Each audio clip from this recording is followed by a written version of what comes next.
Hello, welcome to our session on international trade law and the basics of international trade law. In our previous sessions, we have discussed at length the emergence of international trade law and the current WTO system, how we got to where we are, and today we'll talk a bit more about where we are.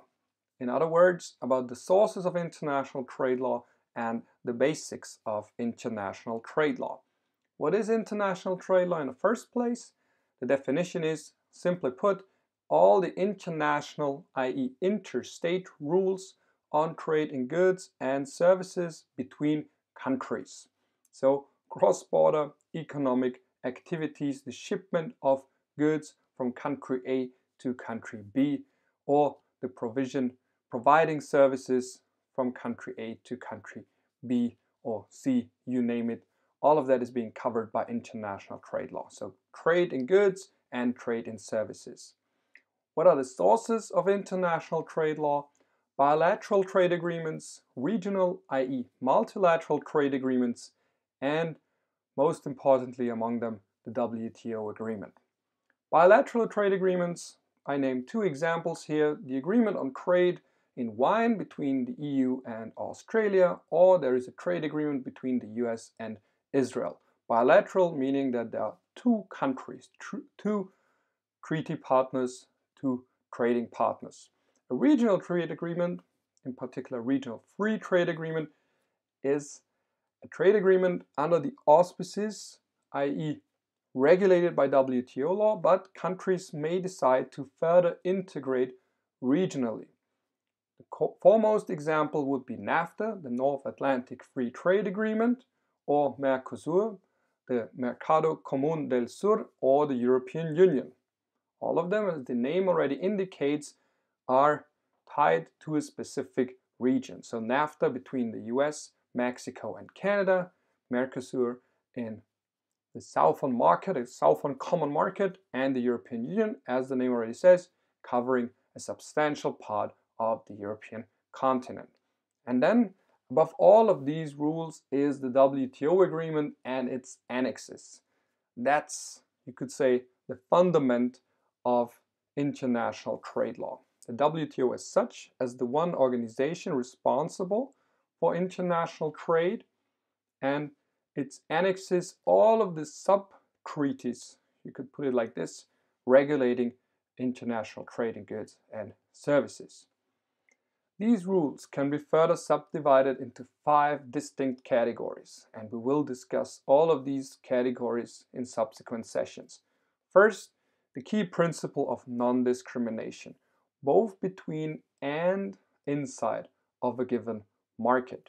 Between countries means that no special favors shall be given to one or several countries, albeit, as you may know and expect, there are certain exceptions. There is no rule without exceptions, except the rule that there are no rules without exceptions.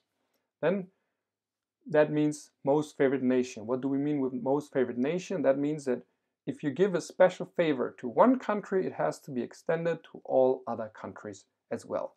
The prime exception in this regard, however, being free trade agreements or customs unions such as the European Union. If you ever wondered why European Union members may give special treatment to each other without having to extend it to other countries, although the most favored nation principle exists, it's because the customs union, that's a recognized exception to the most favored nation principle. The other coin, or the other side of the non-discrimination coin, is the national treatment principle, which means that once a product has entered a state's market, it shall not be discriminated against in comparison to domestic products. So equal treatment between foreign products and domestic products, or foreign services and domestic services. So this other side of the non-discrimination coin, one of the key principles of WTO law. Second main category regulates market access, customs duties, or more generally tariffs. Tariffs are first the entrance ticket, so the price that needs to be paid when importing a product to your country, but it can also be an export tariff, the price that has to be paid if you for the exporter if you want to send your products to other countries, if you have an incentive to keep goods inside of your countries. Think of vital resources, protective masks in times of corona, for example. Then there are rules as the third category on so-called unfair trade, dumping, and subsidies. Both of them are not prohibited, or at least not all types of subsidies are prohibited. Only some, for example, those for exports, if you're export-oriented subsidies, they are prohibited. Others, however, can only be challenged at the WTO, or you can impose your own tariffs as a reaction, such countervailing measures, as it would be called, as a reaction to unfairly subsidized exports from other countries. And the other one, subcategory of unfair trade, is dumping. Dumping itself is also not unlawful, but countries may take action against dumping. First and foremost, they may impose so-called anti-dumping duties to bring the price up to the normal level again. Because dumping means you sell a product below the price you would sell it at home. To bring it up again, countries may impose so-called anti-dumping duties. Then there are rules on conflicts between free trade and other societal values and interests. What do I mean by that? Free trade, as I repeatedly emphasized here, is not an end in itself. Plus, free trade serves to promote well-being, help countries to spur economic growth, and at the end of the day, everyone should be better off. That's the ideal here, the ideal scenario, the utopian scenario, one could even say. However, it's not always free trade that should reign supreme. What do I mean by that? There are other concerns that may also be relevant here.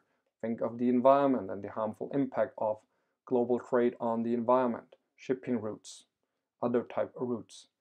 Security, national security may also play a role here. If a country, for example, would be forced to trade with another country, with a hostile country, or a country it's even at war with, that would obviously be absurd. Public health, when it comes to standards, hygiene standards, public morals. It could be that a country wants to ban products from entering its markets because it considers them as harmful to its public morals or in contrast to its moral values. All of these exceptions are listed also in the GATT and in the GATS, and the big question obviously is, such an exception, as all exceptions, is prone to abuse. Under what circumstances is it justified, and under what circumstances is it a hidden or disguised protection or protectionism granted to domestic producers? And last but not least, rules promoting the harmonization of national legislation.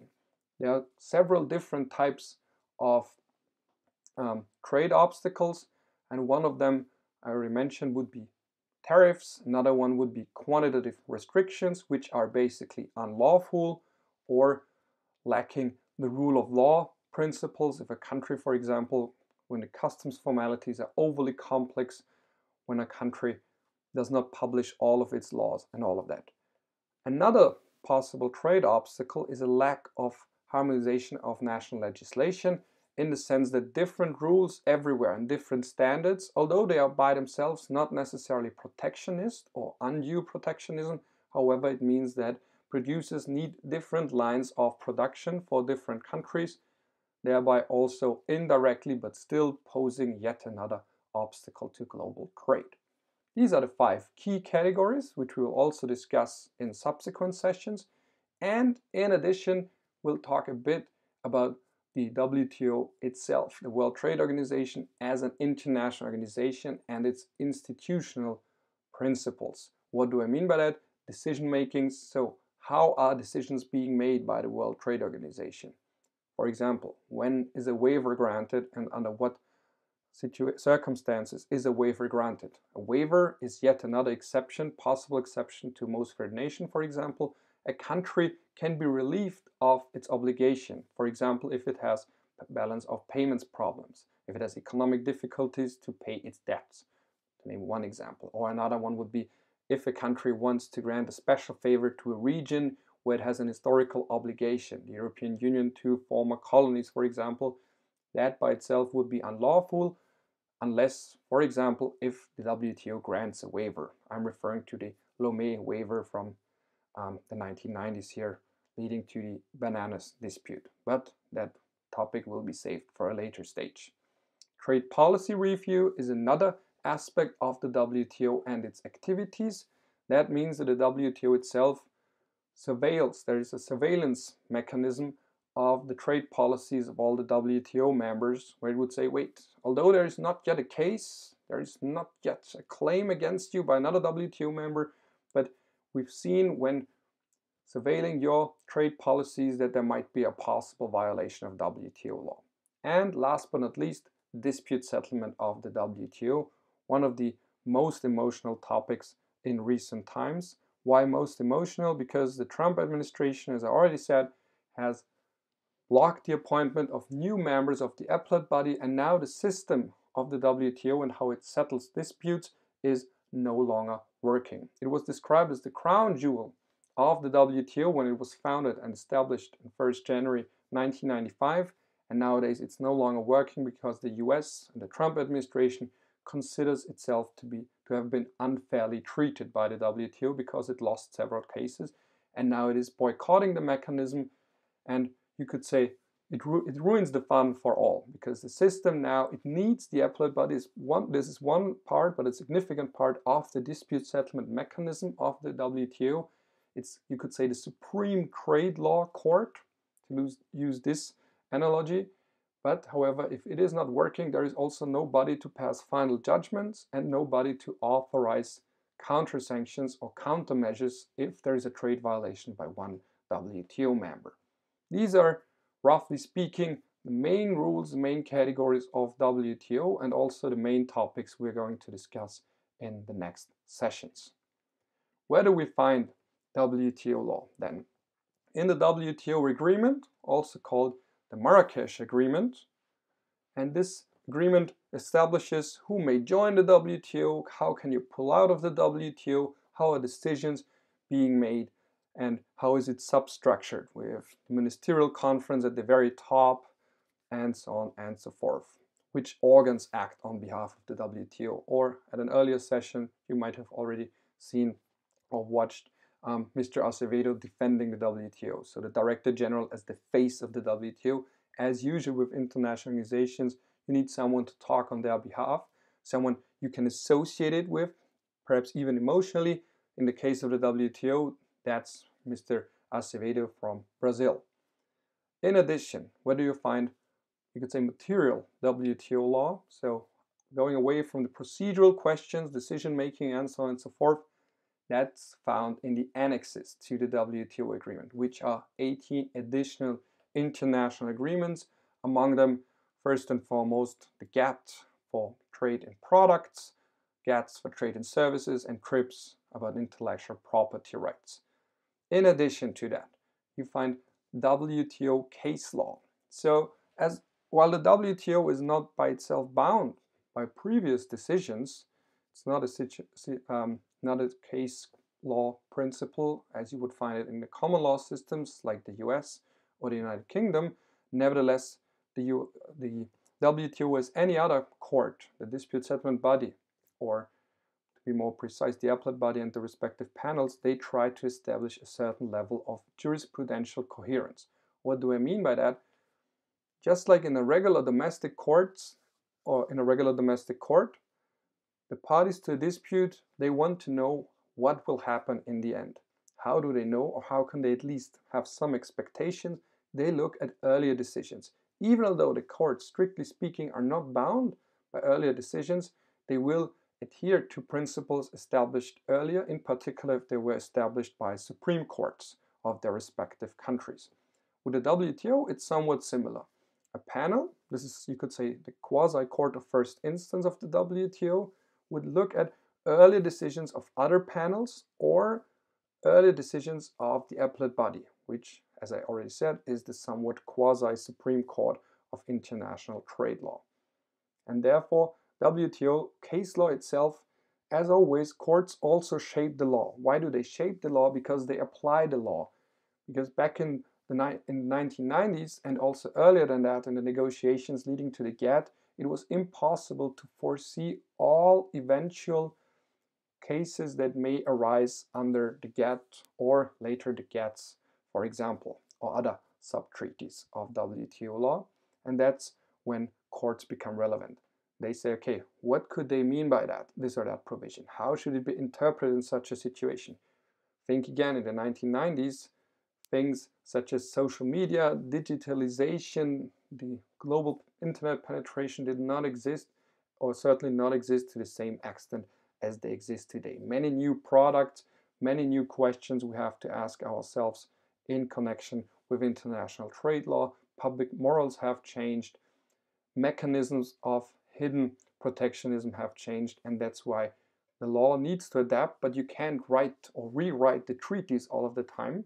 We've spoken already about how difficult it is to find agreement among all 164 WTO members in the present represented in the Doha round.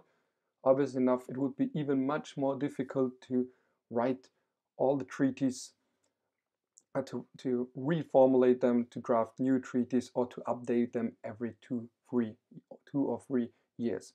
That's, however, what WTO jurisprudence does. That's what WTO panels and the appellate body do. They interpret the law and therefore further develop the law.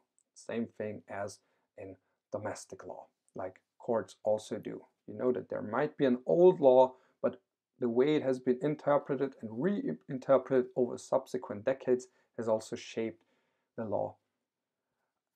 Yeah, good. So much about that.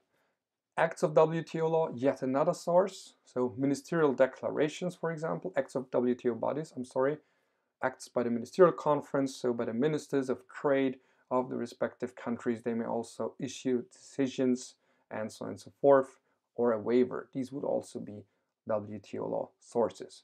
Then agreements concluded in the WTO context. What do I mean by that? Free trade agreements. They also have to adhere to WTO law, but however, they may also be a question of trade law. And customer international law may also be relevant here. What do I mean by that?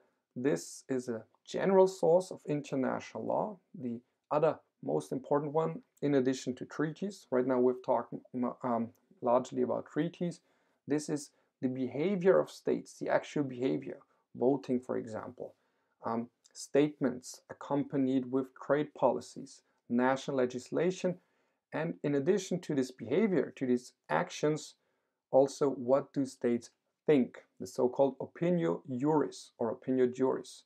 What is in the mind of a state? As you may imagine, that's quite often very complicated to assess because you can't simply look inside of their minds. Sometimes you won't find statements, but this is how customary law is being deducted, and it may also be relevant in the field of international trade law.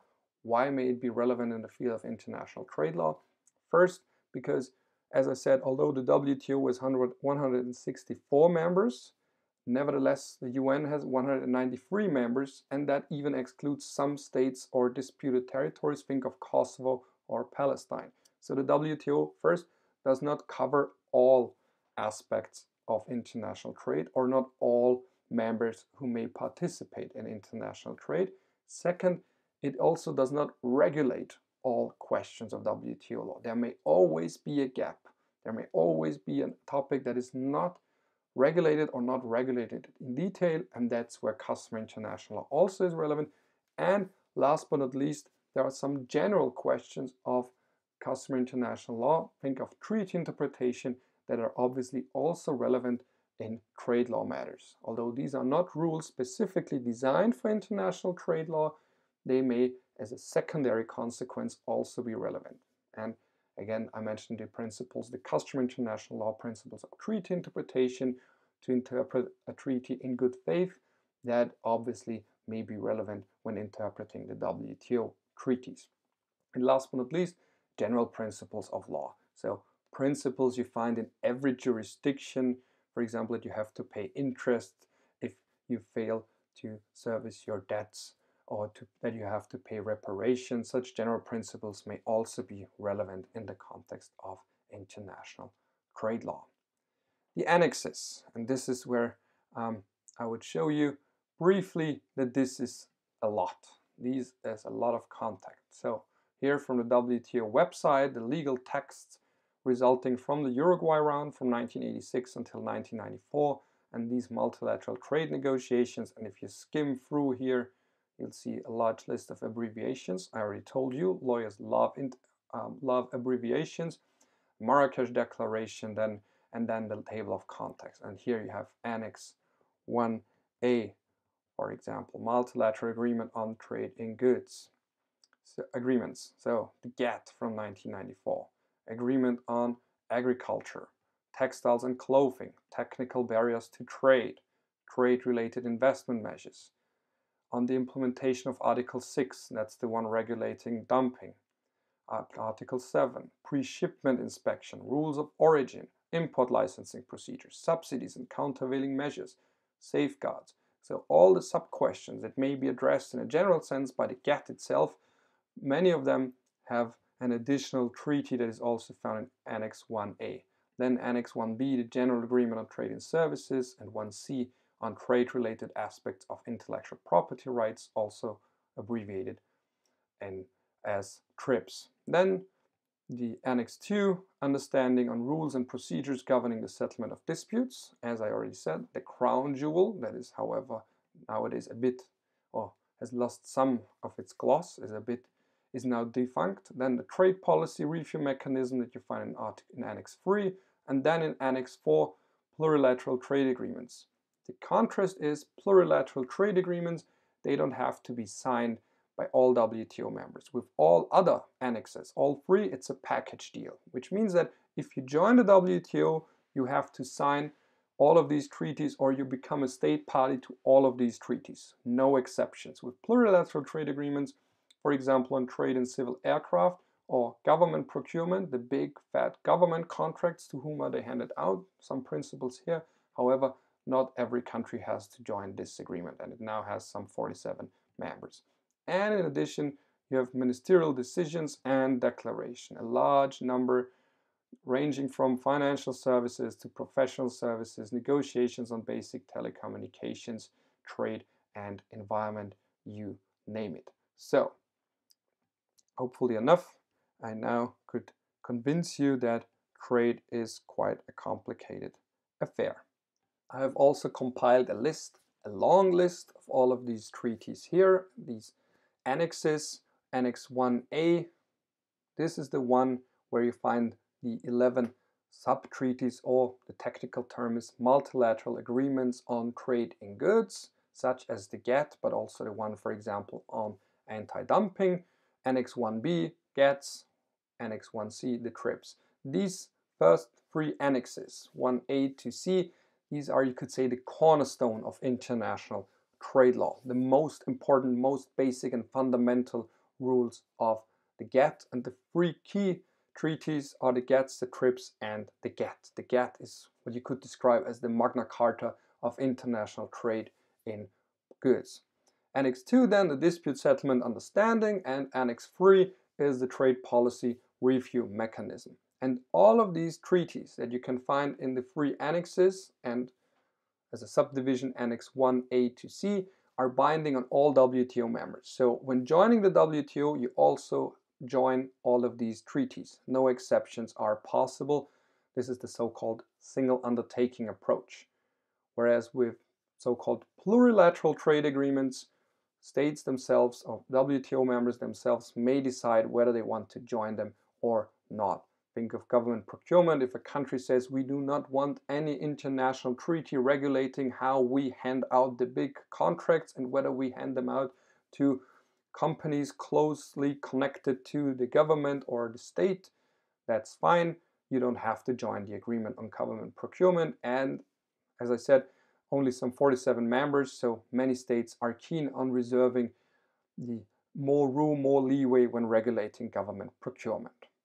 So here the overview over the 11 multilateral trade agreements, multilateral agreements on trade in goods. Yeah. And last but not least, where can you find the key principles that I mentioned at the very beginning, the cornerstones of international trade in goods?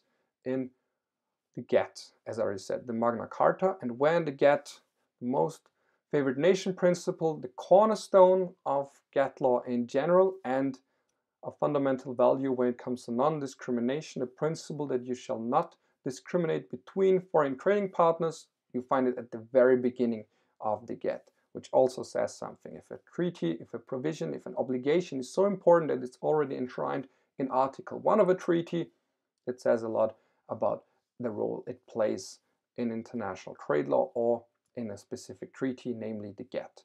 Article 3 then, this is where you find the other side of the non-discrimination coin. This is where you find the national treatment principle, both when it comes to the taxation, so that there shall be no higher taxes on foreign products than on domestic products, and regulation, that all laws should be applied equally regardless of whether it's a foreign product or a domestic product. Market access barriers, two provisions that I want to emphasize here. Article 2 of the GATT, that's the one regulating tariffs, and most countries, hopefully at least, bind their tariffs on almost all of their products. What do we mean with bound tariffs? That means that a country says, for example, hypothetical scenario, we will only impose 5% maximum tariff on steel.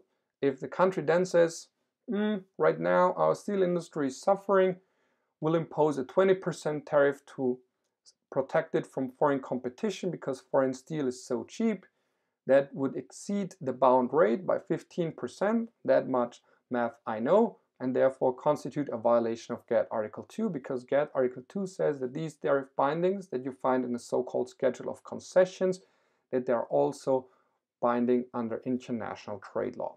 And the other main provision in connection with market access barriers is Article 11 of the GATT, the general elimination of quantitative restrictions, commonly abbreviated as QRs. So a country, if it wants to protect its steel industry, it cannot simply say that only, say, 5,000 tons of foreign steel may enter its market. That would be a violation.